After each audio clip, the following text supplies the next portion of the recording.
ജീവനാകുന്ന നിത്യസത്യവചനത്തിനായി ഞങ്ങൾ അങ്ങയെ സ്തുതിക്കുന്നു. യേശുവേ, അങ്ങയുടെ പരിശുദ്ധാത്മാവിനെ നൽകി അങ്ങയുടെ മാഹാത്മ്യം കാണുവാൻ ഞങ്ങളുടെ ഉൾക്കണ്ണുകളെ തുറക്കണമേ. വചനമനുസരിച്ച് അങ്ങയുടെ സാക്ഷിയായി ജീവിച്ച് നിത്യജീവിതത്തിന് ഞങ്ങളെ അർഹരാക്കണമേ. ആമേൻ. സങ്കീർത്തനങ്ങൾ 33-ാം അധ്യായം 1 മുതൽ വചനങ്ങൾ. സൃഷ്ടാവും പരിപാലകനുമായ ദൈവം, നീതിമാന്മാരെ കർത്താവിൽ ആനന്ദിക്കുവിൻ. സ്തോത്രം ആലപിക്കുന്നത് നീതിമാന്മാർക്ക് യുക്തമാണല്ലോ. കിന്നരം കൊണ്ട് കർത്താവിനെ സ്തുതിക്കുവിൻ. 10 കമ്പിയുള്ള വീണമീട്ടി അവിടത്തേക്ക് കീർത്തനം ആലപിക്കുവിൻ. കർത്താവിനൊരു പുതിയ കീർത്തനം ആലപിക്കുവിൻ.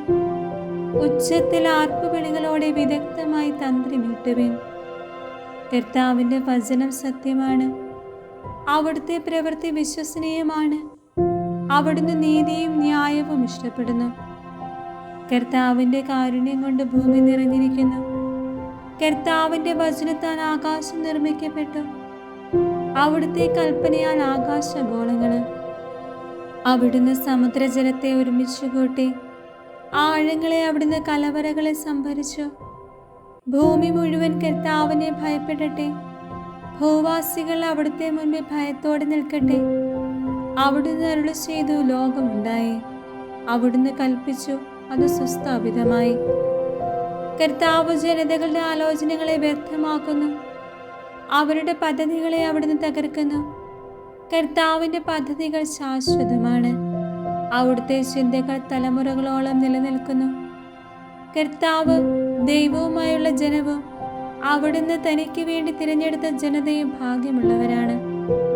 കർത്താവ് സ്വർഗത്തിൽ നിന്ന് താഴേക്ക് നോക്കുന്നു.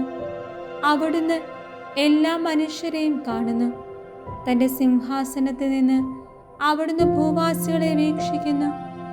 അവരുടെ ഹൃദയങ്ങളെ രൂപപ്പെടുത്തുന്നവൻ അവരുടെ പ്രവൃത്തികളെ നിരീക്ഷിക്കുന്നു. സൈന്യബാഹുല്യം കൊണ്ട് മാത്രം രാജാവ് രക്ഷ നേടുന്നില്ല. കരുത്തുകൊണ്ട് മാത്രം യോദ്ധാവ് മോചിതനാകുന്നില്ല. പടക്കുതിരയെ കൊണ്ട് ജയിക്കാമെന്ന ആശ വ്യർത്ഥമാണ്. അതിൻ്റെ വലിയ ശക്തി കൊണ്ട് അതിനെ രക്ഷിക്കാൻ കഴിയുകയില്ല.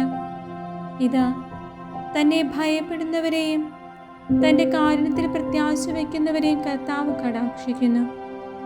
അവിടുന്ന് അവരുടെ പ്രാണനെ മരണത്തിൽ നിന്ന് രക്ഷിക്കുന്നു.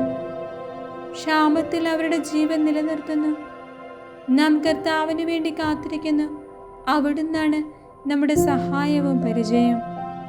നമ്മുടെ ഹൃദയം കർത്താവിൽ സന്തോഷിക്കുന്നു. എന്തെന്നാൽ നമ്മൾ അവിടുത്തെ വിശുദ്ധ നാമത്തിൽ ആശ്രയിക്കുന്നു. കർത്താവേ, അങ്ങയുടെ കാരുണ്യം ഞങ്ങളുടെ മേൽ ചൊരിയണമേ. ഞങ്ങൾ അങ്ങയിൽ പ്രത്യാശ അർപ്പിച്ചിരിക്കുന്നു.